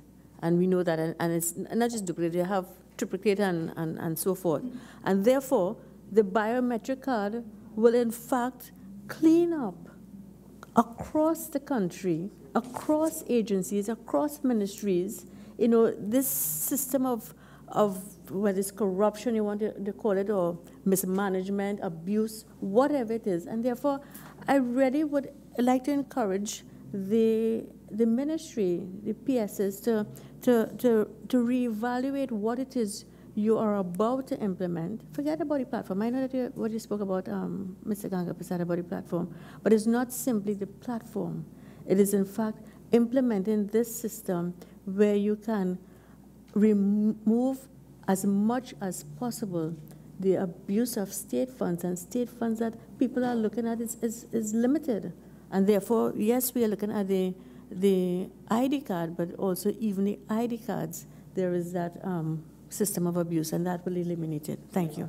Just as a follow-up to my colleague, IT people will solve that. There is no rule which says a national ID card can't also be biometric. Unique fingerprint. And once a national ID card is biometric, I'm telling you, both PSs, you can then exert all your energies to the poor people of Trinidad and Tobago, because another agency would have already done 95% of the data collection that you would have to do. So that's something we will have on the national agenda coming out of this meeting, a national ID card, a biometric ID card to assist the Ministry of Social Services, all for the poor people of Trinidad and Tobago.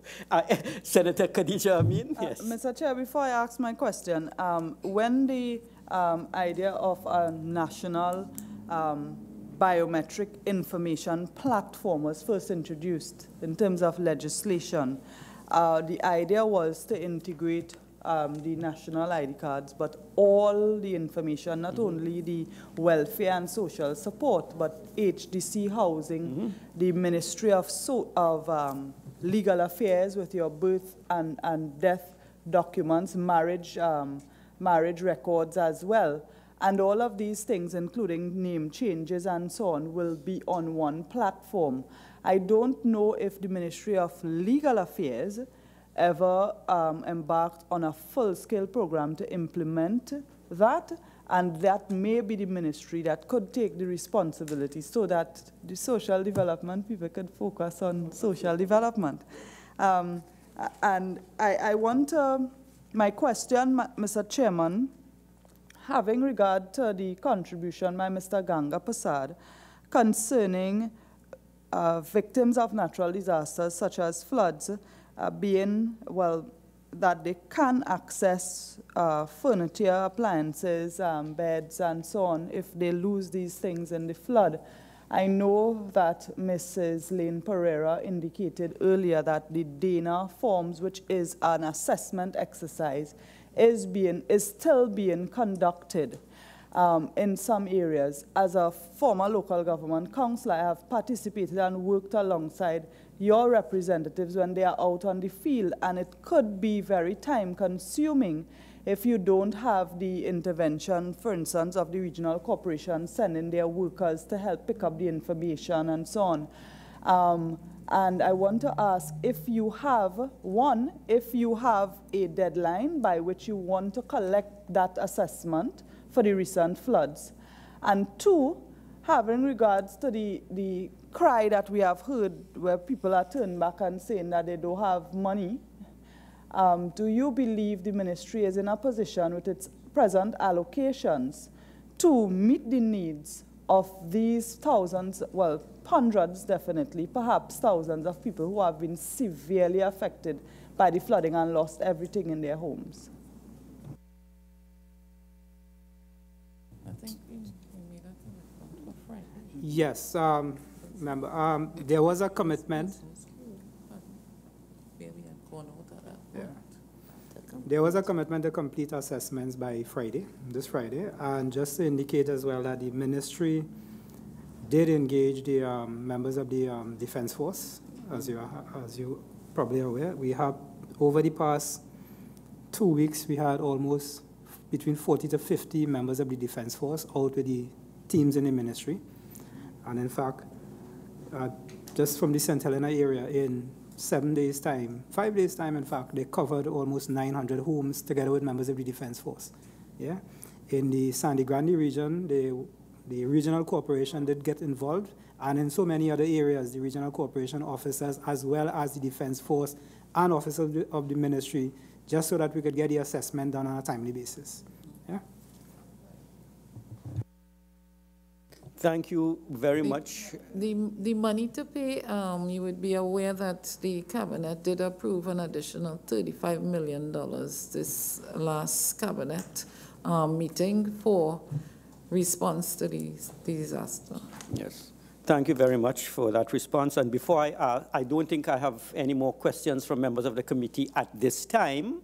We seem to have exhausted our line of questioning on this subject. Before I ask both permanent secretaries to offer some closing comments, I have to say that before this inquiry, I knew very little about this particular subject, and this has been a very informative one. In fact, when it was recommended, I wanted to know what was this all about, had no prior knowledge. But after today's hearing, I think we have made some valuable inroads with respect to this very, very critical initiative to assist the most vulnerable in Trinidad and Tobago. What has come out thus far from today's hearing is, I think, that we do need to engage officers in this program with some requisite sympathetic training in customer care, given that practically all the individuals who try to access this program are really the poorest in the society, and we do need to understand their specific needs, respect their dignity, and understand the circumstances in which they live, that there are other agencies, such as the Life Skills Program in the state, which can be used to provide free training to supplement that which the ministry offers in-house. We do know that there is a need to understand clearly what we mean by a family, what we need by a household.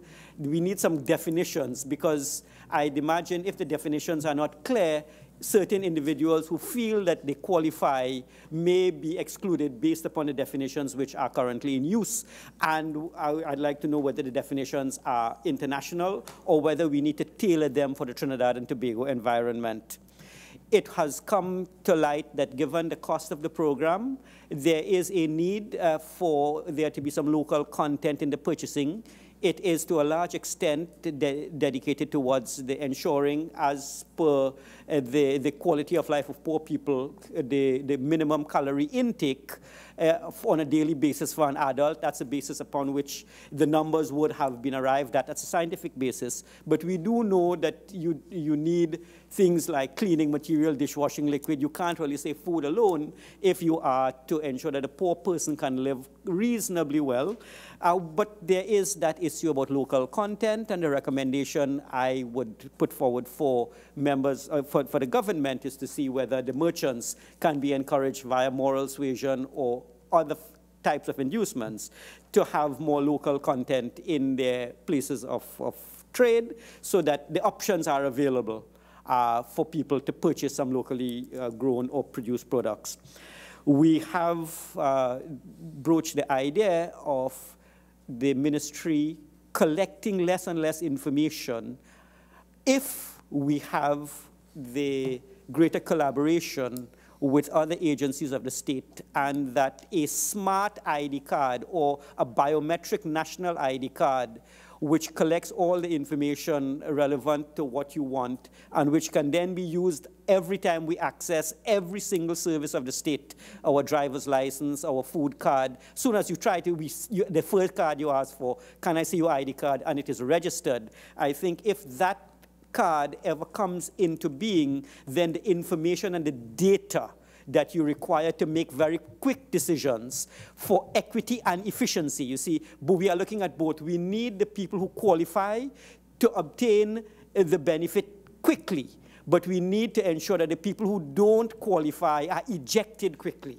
from the program, given the funds you have that has to be allocated, and it's targeted to the vulnerable. So that just as in the Joint Select Forum, we came upon the idea of eliminating life certificates and implementing it with death certificates as per MOUs between Ministry of Legal Affairs. I think we now should be looking at MOUs with the EBC to ensure that they can collect the bulk of the data, and that card can then be used for all transactions with the state entering into the database. But that will require, of course, the input of your IT specialists so that your systems can in fact be on a common platform and you can read the information that is available, so that from my view, as someone with a national ID card presented to you should have information once you input his data on all his NIS benefits, all his food card benefits, all his disability benefits, when they were paid, whether he is in receipt of an HDC house. And I think once we get there, the information will be readily available to make your jobs efficient. I have rambled on, but these are the suggestions. I now will ask, after this very fruitful morning, I have so many things now that I would like to ask, because I'm becoming more and more involved in programs for the poor, given the fact that the economy is not going to generate too many advantages for them over the next couple of years. I would ask the PSs in this very critical ministry to offer us closing comments before we close our session this afternoon. PS Bailey Sobers is going to respond for both of us. Very well, okay. Chair, Vice Chair, members, I wish to thank the committee for the opportunity to share, and thank you also for the valuable contributions and suggestions that you've made. Sorry. Certainly, we have committed to give consideration to these and to also provide you with the additional information you have requested. The policy prescription of the National Development Strategy for Vision 2030 is for a paradigm shift in the way we deliver services in order to bring about better management and social protection, programs, efficiency, effectiveness. But the need for concerted action is based certainly on the reality of our current circumstances. And we are aware that we can no longer expend resources the current way that we are delivering services, so we are committed to moving forward with the restructuring of the ministry speedily and focusing on customer service, as came up as one of the priorities, integrated delivery, and also the IT and management systems that would enable us to improve the quality of life of the most vulnerable citizens of our country. So we make those commitments, and again, we thank you for the rich discussion this morning as part of this session. Yes, thank you. Some closing remarks, P.S. Barrow.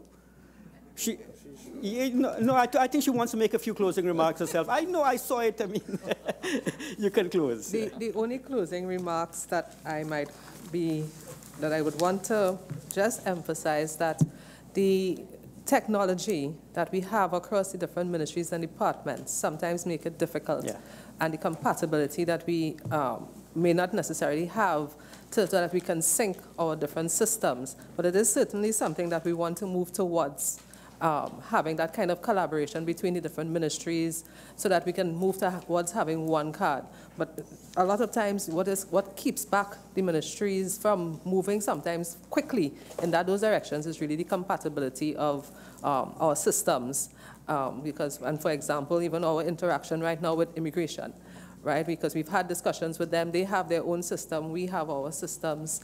And it is really to find that common ground and really try to find out how we can have the same system across the board where we can all have the same type of access. Right. You see, I knew you had something valuable to say, because then it is sending a signal that we would have to consider the Ministry of Public Administration, which would be charged with ensuring that the platform is common across all ministries so that public administration can be made more efficient. Before I adjourn this meeting, I would like to thank all members of all officers of the Ministry of Social Services for being here. You have enlightened us with the responses to our questions. I would like to thank members of the media for being here so that they can transmit to the population what transpired this morning all of our viewers and listeners, especially those who took the time to send in questions. I wish to thank them for being with us. And members of the committee, again, it is really very good having the committee, the Joint Select Committee, looking at this extremely critical ministry so that we can always act in the service of the people of Trinidad and Tobago, and in this occasion, the poorest and the most vulnerable. I thank you all for being here, and good afternoon.